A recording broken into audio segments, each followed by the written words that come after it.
एक बार की बात है, एक लड़की थी जिसका नाम आरना था। आरना 15 साल की लड़की है जो छुट्टियों में अपने गांव दादा दादी के घर घूमने जाती है। आरना जब अपने दादी के घर पहुंचती है तो उसके दादा दादी अपनी पोती से मिलकर बहुत खुश होते हैं। पर यह बात किसी को नहीं पता थी कि जल्दी ही इनकी इस खुशी पर ग्रहण लगने वाला है। आरना का कुछ दिन तो उसके गांव में बहुत अच्छे से बीता। फिर एक दिन आरना अपने सहेलियों के साथ गांव के बगीचे में खेल रही थी। आरना खेलते खेलते आम के पेड़ को देखती है। उसके बाद वो अपने सहेलियों से कहती है, चलो ना आम तोड़ते हैं। आरना धेले से आम को तोड़ने की कोशिश करती है और उसका धेला आम पर लग भी जाता है, जिससे आम गिर जाता है। पर आम गिरते हुए थोड़ी दूर मिट्टी में दबे एक पोटली के पास चला जाता है। आरना जब आम लेने वहां पहुंचती है तो उसे पोटली का थोड़ा हिस्सा दिखाई देता है। वो सोचती है कि क्या है ये सोचकर वो पोटली बाहर निकल लेती है। उस पोटली को खोलकर देखती है तो उसे उसमें झुमके मिलते हैं जो बहुत पुराने दिख रहे होते हैं। आरना को तो पता भी नहीं था कि ये झुमके उसकी जिंदगी का सबसे भयानक हिस्सा बनने वाला है। वो झुमके उसे अपने और आकर्षित कर लेता है, जिसकी वजह से वो उस झुमके अपने घर लेकर चली आती है। घर आकर वो ये सारी बातें अपनी दादी को बताती है और वो झुमके भी दिखाती है। फिर दादी ने जो कहा वो सुनकर आरना डर से कांपने लगती है। दादी कहती है कि वो पोटली कोई आम पोटली नहीं थी, वो एक चुड़ैल की पोटली थी। तुमने ये झुमके उस पोटली से निकालकर उस चुड़ैल को गुस्सा दिला दिया है, वो तुम्हारे पास जरूर आएगी। आरना डरते हुए दादी से बोलती है, मैं समझी नहीं दादी, वो क्यों और कैसे आएगी? दादी ने बोला, ऐसी ही पोटली में भटकती हुई आत्माओं को कैद करके जमीन में गाड़ा जाता है और तुमने उस पोटली को जमीन से निकाला है और उसका झुमके भी तुम लेकर आ गई हो।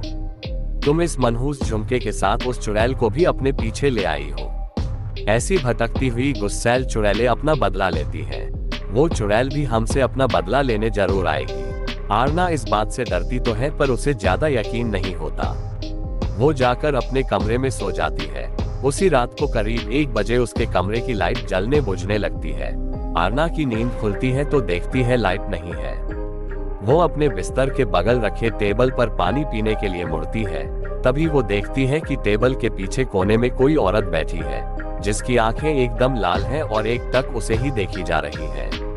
आरना चिल्लाते हुए अपने दादी के पास जाती है, पर दादी के कमरे में दादी उसको नजर नहीं आती। वो बरामदे में जाती है तो दादी उसको जमीन पर गिरी मिलती है। आरना अपने दादा को खोजने जाती है पर उसके दादा उसे कहीं नजर नहीं आते। जब वो पूरे घर में अंधेरे में खुद को अकेला पाती है तो डर के मारे बेहोश हो जाती है। सुबह उसकी नींद खुलती है तो उसे अपने दादा दादी दिखते हैं। वो अपने दादी को सारी कहानी रात की बताती है। दादी बोलती है, हम दोनों अपने कमरे में ही थे। दादी सब समझ गई। उन्होंने बोला, ये सब उस चुड़ैल का किया है। वो झुमके उस पोटली में वापस रखना होगा, वरना वो यहाँ से नहीं जाएगी। आरना बोलती है, चलो न दादी, अभी झुमके रखाते हैं। दादी बोलती है, नहीं, उस चुड़ैल से पीछा छुड़ाना है तो तुम्हें अकेले ही, वो भी रात में जाकर उस झुमके को वहां रखना होगा, क्योंकि वो तुम्हारे पीछे है। आरना हिम्मत करके कहती है, ठीक है, मैं जाऊंगी। दादी ने बोला, ये सब वो चुड़ैल इतनी आसानी से नहीं करने देगी। इसलिए दादी ने उसे रात में जाने से पहले एक मंत्रों से युक्त ताबीज उसके हाथ पर बांध देती है। अब आरना रात होने के बाद अकेले बगीचे की तरफ निकलती है। थोड़ी देर बाद उसे किसी के रोने की आवाज सुनाई देती है, पर दादी ने कहा था वो चुड़ैल तुम्हें अपनी तरफ आकर्षित करेगी। तुम उसकी तरफ ध्यान मत देना, वरना वो तुझे अपने कब्जे में कर लेगी। एक बार उसने तुम्हें अपने कब्जे में कर लिया तो फिर कोई कुछ नहीं कर पाएगा। वो तुम्हें मार भी सकती है। आरना इस बात का ध्यान रखते हुए ईयरफोन लगा लेती है और गाना सुनते हुए चलने लगती है। तभी कुछ दूर जाने पर उसका मोबाइल काम करना बंद कर देता है। फिर भी वो चलती रहती है और उस पोटली के पास पहुंच जाती है। तभी उसे महसूस होता है कि पीछे कोई खड़ा है, पर दादी ने कहा था उसकी तरफ मत देखना, तो वो नहीं देखती है और डर की वजह से वो पसीने से लथपथ हो जाती है। फिर वो हिम्मत करते हुए उस पोटली को खोलकर उसमें झुमके रखती है और जमीन में गाड़ देती है और आंख बंद करके बहुत तेजी से वहां से भागती है। सीधे अपने घर आकर ही रुकती है। चुड़ैल से तो उसका पीछा छूट जाता है, पर वो इतनी डर जाती है कि दूसरे दिन ही वापस शहर अपने मम्मी पापा के पास चली जाती है। आरना की जिंदगी का वो खौफनाक हिस्सा जिससे वो आज भी सोचने पर डर जाती है।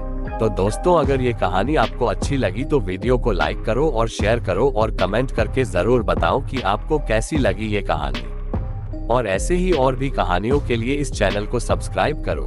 और अगर आप लोगों के पास भी कोई कहानी है और आप उसे मेरे चैनल पे बताना चाहते हैं तो कमेंट करिए, मैं आपकी कहानी इस चैनल पे बताऊंगा। मिलते हैं अगले वीडियो में।